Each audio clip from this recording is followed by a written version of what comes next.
when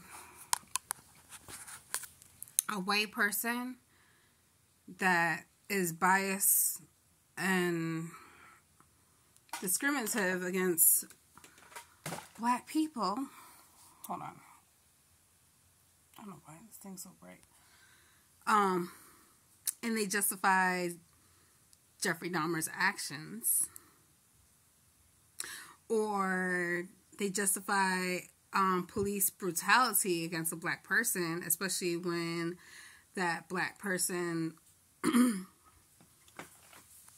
ended up either paralyzed or unalive or whatever the case may be.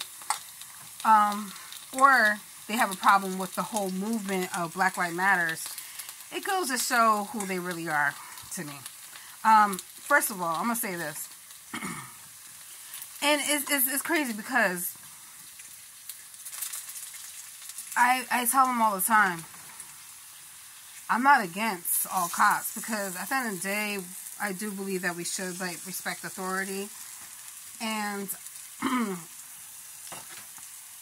and when I see there was these cops that killed a black man in his home because he was schizophrenic and he was abusing his girlfriend and her kids. Plus, he was about to attack them with a knife. That's understandable, okay? That's understandable. Right is right and wrong is wrong. But, and they were, oh my God, these cops were so patient with him. They tried to talk to him multiple times. They even tried to tase him before they shot him. So, that's the kind of scenario of how you handle a situation like that. But there's a lot of cops out there that they need better training. They need to become more empathetic. They need to become more sympathetic. If you disagree with that, then you're part of the problem. There's a lot of nice, respectful cops that I met out there. I couldn't believe how nice and respectful they were. When George Floyd happened out here, the cops, they were low key for a minute. They didn't bother anyone for a long time, and they're still kind of low key. They're just handling like big issues, like, you know, and they didn't really, like, they changed a lot. Where I'm at, they weren't as rude, they weren't as mean, they were kind of more understanding, patient. They weren't harassing people like they used to. Because a lot of cops, they gotta meet a certain type of is it protocol? They gotta meet a certain type of criteria when it comes to things, and sometimes they just be bored. So it's natural for them to, like, who should I pick on today? Who should I harass today? Because a lot of cops, they are part of the KKK. Their family members are part of the KKK. They were bullied in school, or they have been bullied, or they have an issue with black people, you know.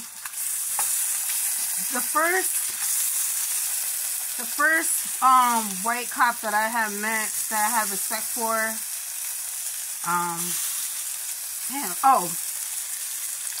Officer McDonald, like, he was always, like, respectful and nice to me, and he looked out for me a couple times.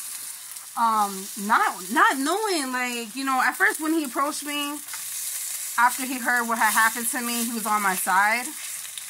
And that meant a lot to me, because I was a teenager, and even though I didn't understand what was going on, and I didn't, like, snitch the person or whatever, he still checked on me from time to time, and that just goes to show, like, he cared, like. But after having other experiences and seeing things or whatever, it kind of made me upset. But like I said, I try not to, like, hold anger and grudge in my heart against one race, you know, because I'm gonna keep it real. Yes, there's black people out there that do things that is insane, and it doesn't matter who it is, and whoever is doing wrong deserves what's coming to them. But I don't respect the ones that think it's okay to unalive someone or whatever the case may be, especially when it could have been handled in a different type of way. And for people that don't understand that, that ticks me off. I'm not going to sit here and try to convince you to see what I see, understand what I understand, or whatever. We could all witness the same accident at the same time, but I can't tell you what you've seen out your eyes. You can't tell me what I've seen out my eyes, vice versa, whatever. Because I might have missed something, you might have missed something, you know, and there's always three sides. My side, their side, and the truth. So, at the end of the day, this is how I feel. Karma is a mother. And the truth always comes away. It may not come out right away. But, you know, first of all, I worked in the healthcare field for a long time. I've been hit. I've been spit at. I've been verbally abused. All types of things. But I'm not one of those type of PCAs that's going to retaliate on someone that I know is not all the way there. You know what I'm trying to say? No matter what.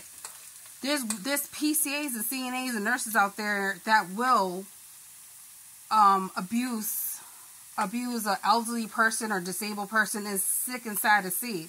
They'll make up excuses. Oh, they get on my nerves. There's CNAs that I have witnessed that would neglect a client, leave them within their bowels, all types of things. Like, listen, I'm a mother. If I am used to changing a diaper, I'm not going to have no problem changing an elderly person or disabled person's, like, I don't even like to call it diapers on adults. I like to call it undergarments or whatever. I even tell them that. Don't be ashamed. Don't be embarrassed that you had an accident or whatever the case may be, or, you know, whatever. I'm like, I have no problem with it. Yes, it may smell bad or whatever, but it is what it is. Like, if I know that they're incapable and they, you know, they can't control it, I'm not going to judge them, because, like, if I was in their situation, I would want somebody to be empathetic with me and understand and whatever. And, you know, and a lot of them that I have taken care of, they were very independent people. And it's kind of sad, because the